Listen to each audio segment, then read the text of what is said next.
Hi. Hey, what's going on? Going to talk about the Collaboration Devices Compressor.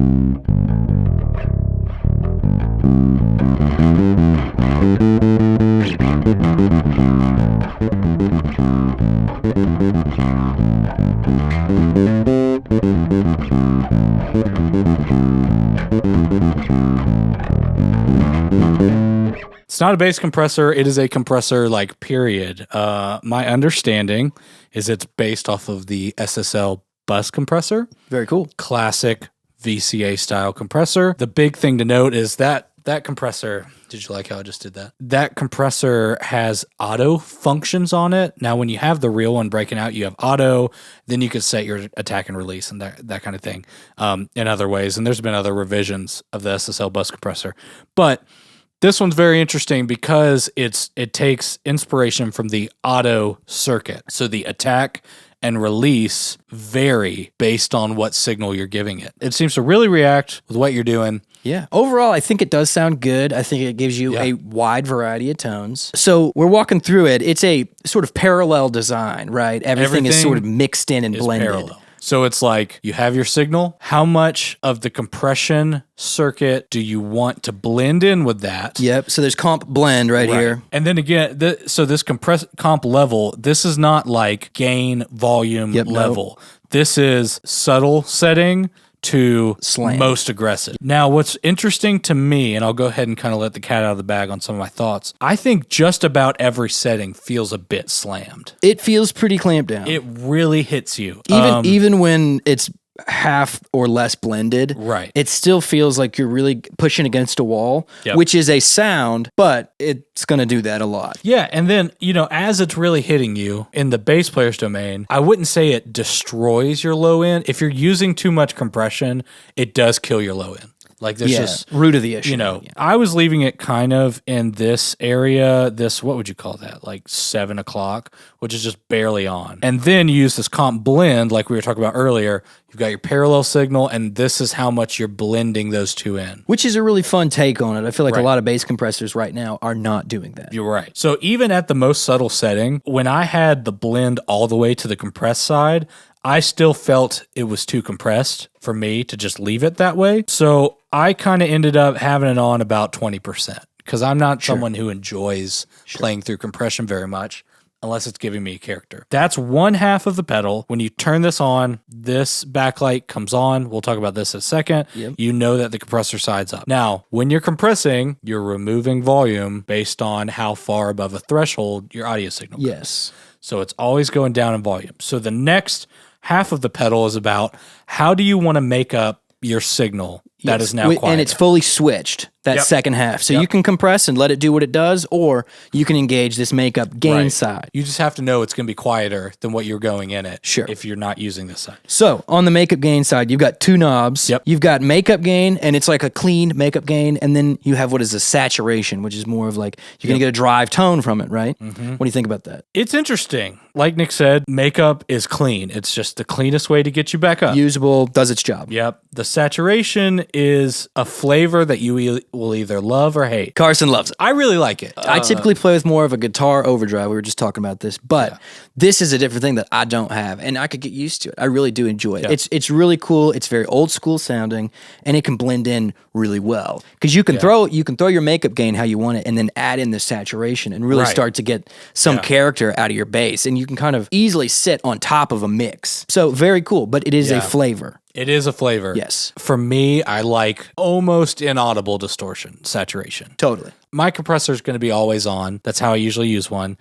And so I'm going to get just a little bit of that saturate. I'm talking like just barely turning the knob to where I'm hearing it affect my attack. Yeah. And honestly, the saturation almost sounds a little splatty, just like a. I feel like you're not doing it justice. That sounds like it's a bad thing. It's not. Well, it's not a bad thing. I think it affects your attack in a really interesting way. But like we said earlier, everything's parallel. Yeah. So it is parallel blending and saturation. Yes. And So you still preserve a lot of your original tone. Right. It's like you hearing two things play together. Yeah. Well, because you literally are. You are. Yeah. Instead of like, oh, I'm losing high end. Oh, I'm losing this. I'm losing that. It's like, no, you're adding something else to the signal. Sure. And it's how your signal is interacting.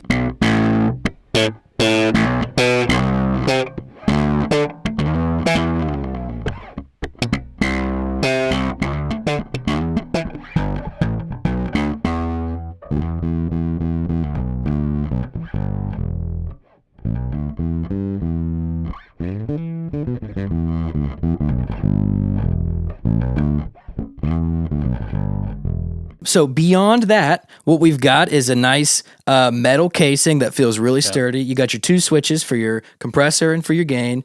On top, you got your in and out and a power, regular standard power. But the real gem of this thing that makes it stand out on a board is this VU meter. Super cool. When I saw it immediately, I was like, I love that. Old school. I love an SSL bus compressor. It has that same VU meter. That's cool. But major caveat is, and you can maybe even see it right now, like if you shake the pedal, the VU meter's moving. I think it shows what you're doing. It's maybe a reflection, but we question exactly how accurate it is. Right. And then after that, Yes. there are internal controls. We'll talk about that in just a second, but one of the internal controls is a calibration of the VU meter.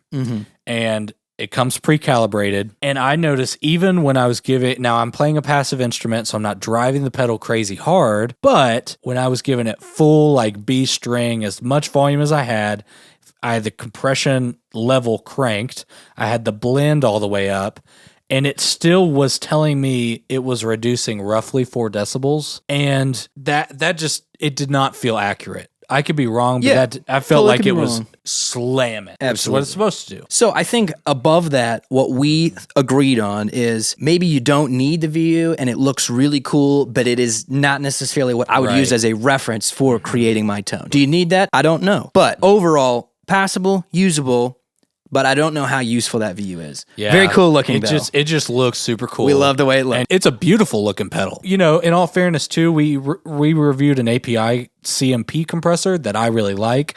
We dinged that because there's no meter at all on it. Sure. And it's kind of the same situation. Like, I really love that compressor. I want to see what I'm doing. I know you're not supposed to mix with your eyes, but I want to get a little bit of compression. It's helpful. I want to know what that feels like. It's helpful. And then decide what I like after that. There's also another thing in the back where you can alter the character of the distortion a little bit. What did you think of that? I thought it was really cool and honestly makes it to where I would be more interested in it. You can sort of ramp down. It almost takes the edge off of that certain, what'd you call it earlier? The splatty. It was like, the splatty it takes tone. the splattiness down. It takes the tone down, and I think it's really cool that if you've got a small enough screwdriver, you can customize your tone even more. Yeah. So very, very cool. I would say overall, it's a workhorse compressor that I think has a great sound out of it. It would live on my board for sure. It would have a spot for it. I really like it. What do you think? I'm into it. I like the concept of hitting it hard, parallel blending it in, and just getting a small amount of saturation. Yeah, I think that's cool. I'm really picky about noise and stuff. Yeah. I have not seen this, and I've been using this on gigs for a little over a month. In-ear gigs, outdoor gigs. You know, I've been really trying to put it through the paces. So I really enjoy it, and I think is it $250 or is it $250? I think right there, yeah. And it's called Collaboration Devices because it's kind of two or three separate entities. Yeah. One of the guys that had a lot to do with the Chase Bliss Brothers analog circuit Very cool. was involved with this. And so it's like three entities that just kind of came together and make this collaboration device. Yeah. I don't know if they're going to come out with more stuff. All they have right now is the compressor. It's a great compressor. I think it's really cool. I think and it's that awesome. price in today's market is very good. I think it had a cool sound. I think it has a cool character. So there you go. I hope you enjoy it. Absolutely. Check it out. Let us know what you think. ya. Huge spider right there on your cable. Oh, yeah. Look at that. Shabow. Rib.